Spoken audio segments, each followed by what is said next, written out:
Hello guys, നിങ്ങളിന്ന് പരിചയപ്പെടുത്താൻ പോകുന്ന red dock എന്ന് പറയുന്നൊരു വെബ്സൈറ്റിൻ്റെ ഇൻഫോർമേഷൻ ഗ്യാതറിംഗ് ടൂളാണ് ഗൈസ്.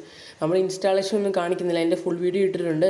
ഞാൻ എങ്ങനെയത് ഇതാണെന്ന് കാണിച്ചു തരാം, അതിൻ്റെ യൂസേജ് ഞാൻ എങ്ങനെയെന്ന് കാണിച്ചു തരാം ഗൈസ്. നമുക്ക് ആദ്യം തന്നെ ഒരു വെബ്സൈറ്റ് അടിക്കാൻ പറ്റും. ഞാനിപ്പോൾ ഗൂഗിളിൽ നിന്ന് അടിക്കുകയാണ്. സിമ്പിളായിട്ടൊരു വെബ്സൈറ്റ് അടിക്കും, നിങ്ങൾക്ക് ഏത് വേണമെങ്കിൽ കൊടുക്കാൻ പറ്റും. പിന്നെ ഇതിനകത്ത് HTTPS കാണിക്കും. അത് ഞാൻ എക്സ്പ്ലെയിൻ ചെയ്തിട്ടുണ്ട് അതിനകത്ത് ഏതാ കൊടുക്കേണ്ടതെന്ന്. ഫുൾ വീഡിയോ കണ്ടാൽ മതി, നിങ്ങൾക്കറിയാം. ഫുൾ ഇൻസ്റ്റാളേഷൻ ഫുൾ വീഡിയോ ഇട്ടിട്ടുണ്ട്. ഇതായിട്ട് ഇങ്ങനെ വരും, നിങ്ങൾക്കത് ഏത് വേണമെങ്കിൽ സെലക്ട് ചെയ്യാൻ പറ്റും. ഞാനിപ്പം ബേസിക് സ്കാനിങ് ആണ് എടുക്കുന്നത്. അപ്പം നമുക്കിങ്ങനെ site title, IP address, cold fire, CM കൊണ്ടുകൊണ്ട് ഡിറ്റക്റ്റ്, ചിലതൊന്നും ഡിറ്റക്റ്റ് ആകത്തില്ല. പിന്നെ നമുക്ക് റോബോട്ടിക് ഫയൽസ് എല്ലാം കാണാൻ പറ്റും ഗൈസ്. പിന്നെ നിങ്ങൾ ഫുൾ വീഡിയോ കണ്ടിട്ടുണ്ട് ഇതിൻ്റെ ഇൻസ്റ്റാളേഷൻ കാണാൻ ഗൈസ്. ഇതൊരു സിമ്പിൾ ടൂളാണ്, ബേസിക്കാണ്. ബിഗിനേഴ്സൊക്കെ സിമ്പിളായിട്ട് ഇൻസ്റ്റാൾ ചെയ്യാൻ പറ്റുന്ന ടൂളാണ് ഗൈസ്. സിമ്പിൾ ഇൻസ്റ്റാളേഷനാണ്. നിങ്ങൾ ജസ്റ്റ് ഒന്ന് ഫുൾ വീഡിയോ കയറി കണ്ടു നോക്കുക ഗൈസ്. അത്രേ ഉള്ളൂ.